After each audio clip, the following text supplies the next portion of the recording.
Então, hoje a gente vai começar com uma videoaula de artes, que vai ser, eu acho, a primeira do canal, porque a prova mais próxima é artes e geografia. Em relação a artes, a gente está vendo 3 conteúdos.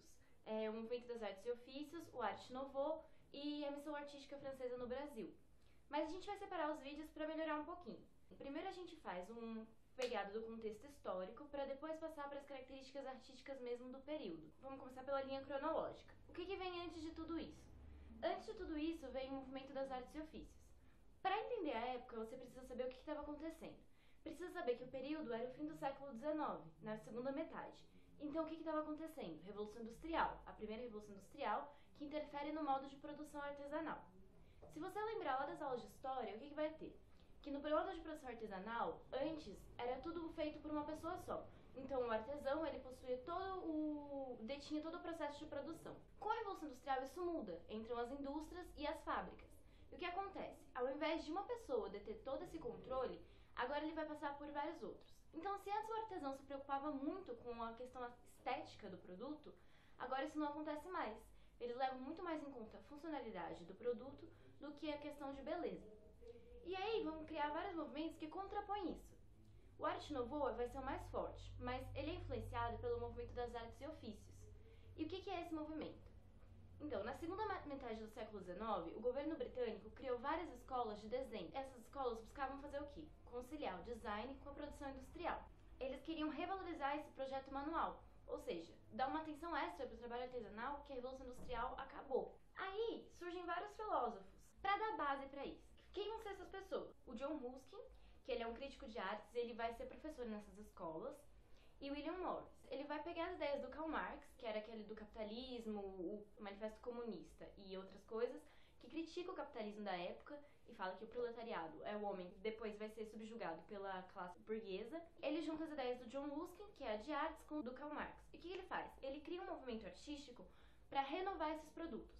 Então ele quer aliar a produção industrial e as características artísticas. E ele defende uma arte que é feita pelo povo para o povo, ou seja, o proletariado faz a sua arte para o povo apreciar. A gente vai notar então uma aliança entre os produtos da Revolução Industrial, que são o ferro, o carvão, entre outros, e as coisas artísticas. Você vai notar muito uma mudança no papel de parede. Sabe aquele papel de parede que tem nas casas, que ao invés de uma parede pintada é todo decorado com flores, etc? Isso é uma herança dos movimentos de artes e ofícios. E aí depois disso vem o Arte Nouveau. O Arte Nouveau vai pegar essas características e vai ter mais ou menos a mesma função, mas ele vem com muito mais força e age em muito mais lugares. Então é só assim, ele pega a base do movimento de artes e ofícios e renova isso. Ele surgiu entre 1890 e 1910.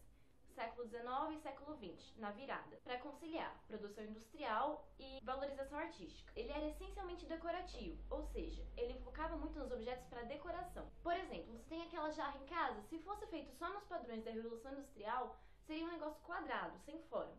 O Arte Nouveau não, ele vai deixar as linhas sinuosas, e se você perceber muito, tem uma semelhança muito grande com as formas da natureza. Ele é voltado também ao design e à arquitetura. Então você vê aqueles prédios que tem arabesco, o portão de ferro fundido, tudo isso é Arte Nouveau.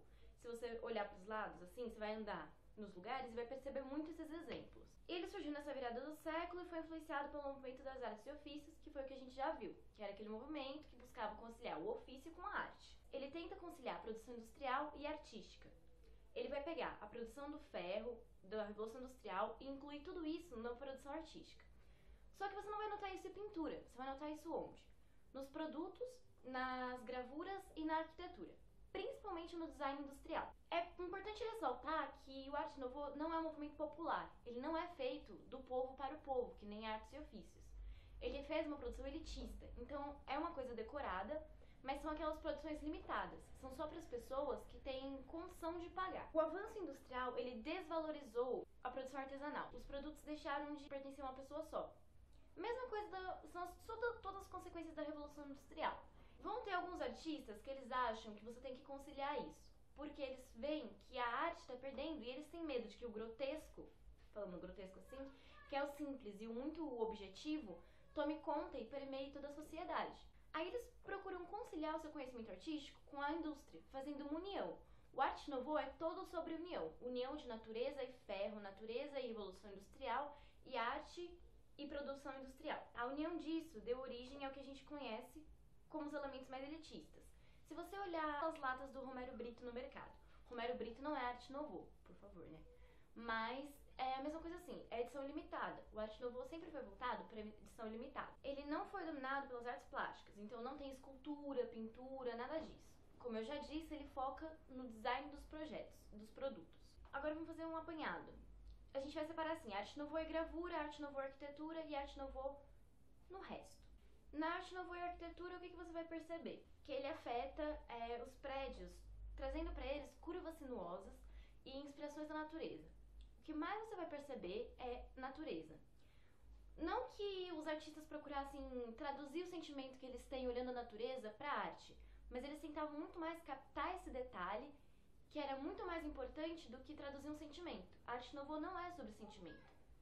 Embora ele traduza uma jovialidade, ele quer muito mais mostrar como os detalhes da natureza podem se traduzir nos objetos. Essas duas características, que é a influência da natureza e a captação dos detalhes, que são as curvas assimétricas, delicadas e irregulares, então você pode ter uma linha muito brutal e uma linha muito curva, ou seja, uma coisa muito delicada e uma coisa muito irreverente. Essa junção dá origem ao Arte Nouveau e são as características principais. E se contrapõe totalmente ao que era produzido antes, que era aquela coisa do neoclassicismo, romantismo, que era uma coisa idealizada, idealizava as pessoas, voltava para as origens gregas, tudo isso. Por se contrapor tanto ao que era produzido antes e se contrapor ao que a Revolução Industrial tinha trago, recebe o nome de Arte Nouveau. Arte Nouveau é francês para Arte Nova, é uma coisa totalmente nova do que foi criado antes. No Brasil, esse movimento também veio para cá. Aqui ele ficou conhecido como Arte Floreal.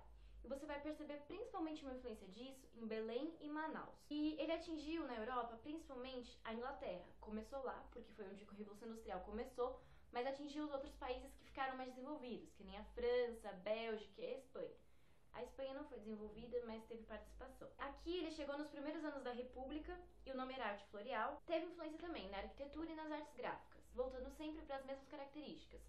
Motivo floral, botânica, tudo isso. Ele foi influenciado pelo boom da borracha, então você vai perceber uma inclusão desse material nos produtos artísticos. No Rio de Janeiro, a gente tem a Confeitaria Colombo, que é o exemplo perfeito de Arte Nouveau no Brasil.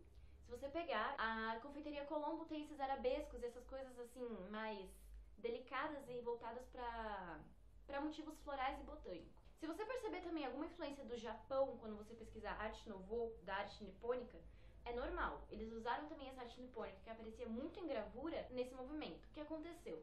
Os desenhos das gravuras, que foram usados muito em livros, principalmente em livros eróticos, se você pesquisar, os artistas eles faziam muitas gravuras eróticas, você vai perceber que esses desenhos são todos contornados. Eles têm um pedaço esfumaçado atrás, mais ou menos, e tem uma valorização dos espaços vazios. E os espaços vazios ajudam a trazer atenção para a figura do centro.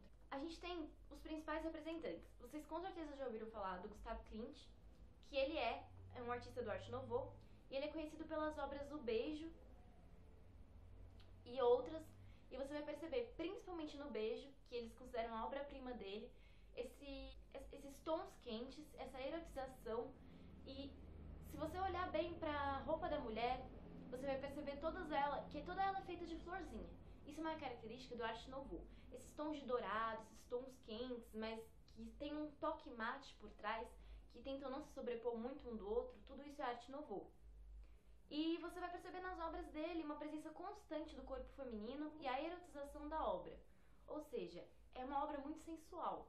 Se você pegar assim, Gustav Klimt ele era até criticado demais por causa disso. Ele era muito diferente dos outros artistas. Mas ele é um nome muito forte no Arte Nouveau. Tem o Victor Horta, que projetou a Casa Tassel, que foi o primeiro prédio que eles consideraram totalmente Arte Nouveau. Ele é um artista belga e todos os projetos dele de arquitetura estão lá. Eu acho que até a casa que ele fez pra ele, se você for pesquisar, eu não lembro o nome, mas a casa que ele fez pra ele acabou virando um museu dedicado pro Arte Nouveau.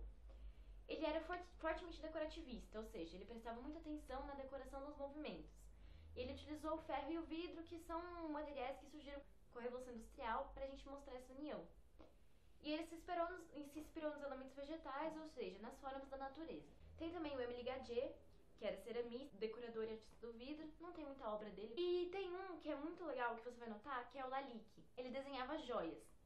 E ele incorporou o Art Nouveau nesses desenhos. E são principalmente nas joias do Lalique que você vai perceber que o Art Nouveau tinha uma função prática também. Ele fez um broche que chama Dragonfly Woman, que é uma libélula com a forma de uma mulher. E é todo em metal e tem as cores assim verdes e joias preciosas. E ele era voltado totalmente para isso. Agora a gente vai fazer um apanhado geral para retomar a matéria. Temática naturalista, motivos icônicos, que são aqueles que parecem ícones, são as figuras que eu falei das gravuras, que tem o contorno, espaço vazio, esse esfumaçado atrás, tons quentes e escuros. Eles são derivados da arte japonesa, que aparecem especialmente nos cartazes e nas gravuras. E tem uma presença marcante dos contornos, das cores chapadas e dos espaços vazios. As linhas curvas e a busca por expressar ritmo musical e passar juventude e leveza. Esse ritmo musical são aquelas linhas sinuosas, curvas. Se você olhar, vai lembrar muito nota musical. Qual é a importância desse movimento? Ele renovou as artes decorativistas e o artesanato, quebrando o padrão que a Revolução Industrial vinha trazendo. Se a Revolução Industrial colocou muito grotesco na produção, o Art Nouveau não. O Art Nouveau, ele tenta fazer as coisas mais leves. Ele trouxe uma conciliação entre arte e produção industrial. Foi influenciado pelo movimento das artes e ofícios do William Morris. E o nome principal do Art Nouveau é o Gustav Klimt. Então, se alguém perguntar alguma vez o que aconteceu, você fala do Gustav Klimt. Você pode dizer que o Art Nouveau foi uma reação às limitações que o capitalismo trouxe.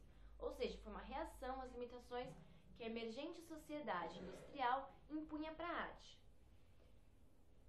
Bem, basicamente a gente vai ficar aqui, a gente está passando alguns links também para vocês, que são a nossa bibliografia, e tem vídeos nesses que vão aparecer aqui no final.